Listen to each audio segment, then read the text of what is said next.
Welcome to the Agronomy and Farm Management Podcast. I'm Amanda. And I'm Elizabeth.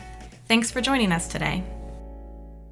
This week is Stand Up for Grain Safety Week, and we have focused on grain bin safety in the past with Lisa Pfeifer, but we could not pass up an opportunity to bring awareness to this issue once again, as businesses and organizations across the nation tune in to the importance of keeping workers safe while handling grain. It's such a critical issue, and when it goes wrong, can really impact people's lives in a negative way.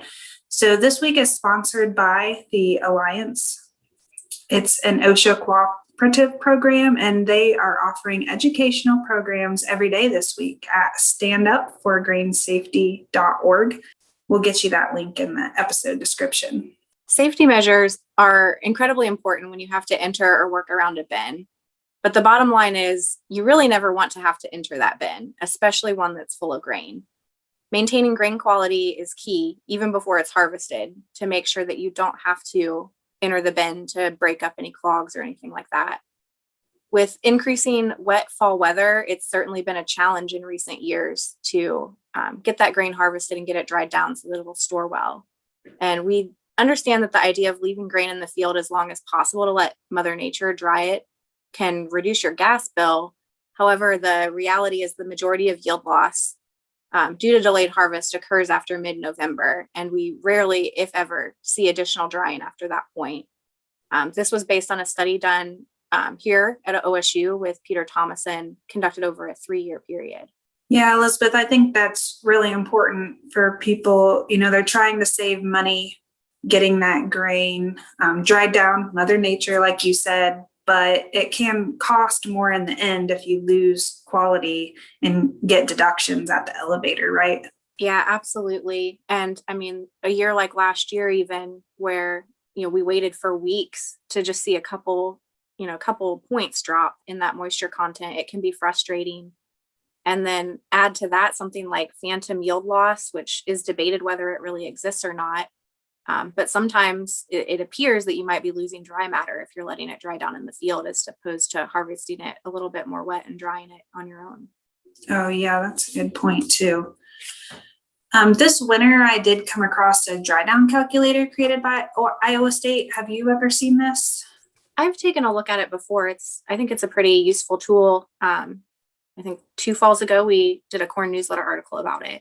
Okay. Now I feel bad for not remembering that. But I haven't had a chance to try it out in the growing season, or that I can remember. But it estimates expected change in grain moisture, so you can assess the risk of leaving the crop in the field. So if you're trying to get that extra couple of points, try out this calculator and see, based on predicted weather, if you're actually going to get those points, or how long it might take to get those points, is my understanding of how it works. Yeah, it's a neat tool. It takes into account the typical temperatures we see across a month. And we know that warmer weather definitely helps dry down quicker. So you see over time, the amount of moisture you can expect to come out of that crop is going to drop, mostly because, we're going to see those lower temperatures, fewer sunny days. Mm-hmm. Another way to manage risk of poor quality grain is by using different maturities or planting dates. This will help prevent your crop from needing to be harvested all at the same time. And we know the longer that the mature grain sits in the field, the greater the chance of that quality declining is going to be. This is also going to help spread out yield risk as well, since corn is so reliant on rain at certain growth stages. Make sure you consider how many acres you think you can harvest in a day or week, and then calculate back and plant accordingly. Yeah, that's a good idea. And the Midwest Regional Climate Center has a corn GDD tool that's based on past weather patterns. And so if you're interested in investigating these different maturities, you can play around with this tool. Today, I went in and selected Champaign County and entered a 110-day hybrid with GDDs starting April 5th. That's a little early, but that's about the earliest that GDDs can start. So you can get pretty specific with it, entering silking GDDs, black layer, planting date, weather variations, and so on. So today the calculator is predicting black layer on that 110-day hybrid on September 9th. And then the range is August 26th to October 9th. And that's a pretty wide range. So as we get into the season more and weather predictions become a little more accurate, I think we'll see that narrow in. This tool has probably the most value for farmers in delayed planting situations. If you're trying to decide if you need to switch hybrid maturities, you planned on planting at the beginning of April and now it's the beginning of June, and want to ensure that you reach black layer before frost is likely to occur. So check that out and see if there's a range in harvest dates that might work for you. And just throw this in there. I've talked to farmers who've mentioned shortening their hybrids so they can get in and plant cover crops as well. So if that's something you're interested in, maybe an option too. Yeah, that's two positives that can come out of some good planning up front. So one thing to keep in mind when we're talking about grain is once it's harvested, you're not going to be able to improve the quality. The only thing you can do is prevent it from declining with proper management. And proper storage is really the key to this. Grain moisture and temperature determine how long grain can be stored safely without a decline in quality. If you're bringing it in at 20% moisture and 70 degrees, you can only store it for 16 days safely. But if you can dry that corn to 15%, it increases the safe storage time to 125 days. If you could also cool it down to 40 degrees, you're going to increase that time to 142 days. So the relationship between that temperature and moisture is really critical.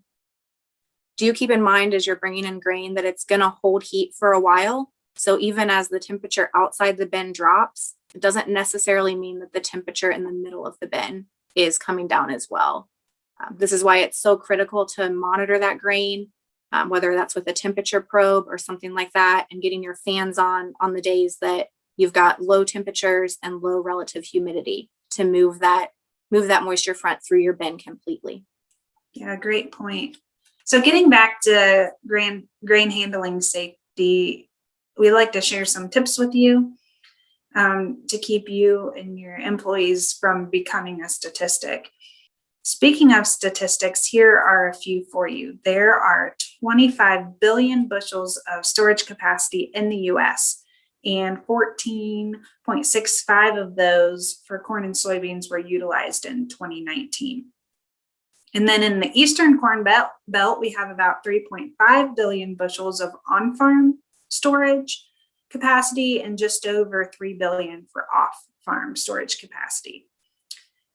And there was an increase of 27 grain entrapments from 2018 to 2019. And you remember 2019 was a really bad year for grain in storage and quality. And the fatality rate of grain entrapments is 61%. So the odds are not in your favor if you do get into that situation. Yeah, I think that really those statistics really underscore how important that grain quality is, in a year like 2019, knowing that we have low quality grain and then seeing in turn that fatality rate and those accidents going up, it really drives that point home. And again, it's never a situation you want to be in, like you said, Amanda. Other things to keep in mind before you get busy with harvest, go through your grain handling system and make sure everything is in good working order. Check your ladders or your stairways for any needed repairs and make sure that all of your safety guards are in place. Oftentimes we're working around PTOs or augers at these bins, and those are dangerous as well. Check your electrical equipment to make sure it wasn't damaged in the off season. And also make sure that you have the proper lockout, tagout equipment to successfully implement that safety strategy in the middle of harvest. Those are some good tips. And one thing I'd like to add is to gather all your employees and family who may be pulled into harvest to go over the safety procedures with them. Even if they may only run, say, the grain cart a couple times, include that person because you never know what type of situation they may get into. Make sure everyone knows where those locks are and harnesses are kept and that they know how to use them, right? It's might not be enough to just say, here's the lockout, tag out equipment. Show them how to properly use it. and really stress the importance of never entering a bin, a wagon, a grain cart, any type of flowing grain alone. That's something that we might think is intuitive, but it's not always, especially younger, if you've got teenagers helping you. Even, we have some really big grain carts these days. And if they're emptying that grain cart and for whatever reason they decide to get in it, that could be a difficult situation. Yeah. And I know many people have young children that, oftentimes the farm turns into a playground, and making sure that they understand the risks and that it's never safe to be entering bins, playing in grain carts. When you think about, like you said, Amanda, the amount of grain that these systems move today, it takes fractions of seconds for an accident to happen, and making sure that your children know that these parts of the farms are not places to play is incredibly important, because these accidents, well, they're always tragic, or even more tragic when they involve young children.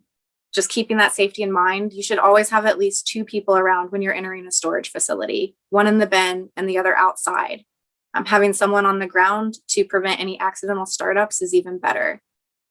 If you've got questions about how to create a safe handling plan, contact your local extension office, the OSU Ag Safety and Health Program, or even your local elevator. All of them will be really happy to provide you resources to help you make sure that you've got a great plan in case an accident happens, because we know that in those situations, if everyone knows what to do, the odds of a successful outcome can be a lot higher.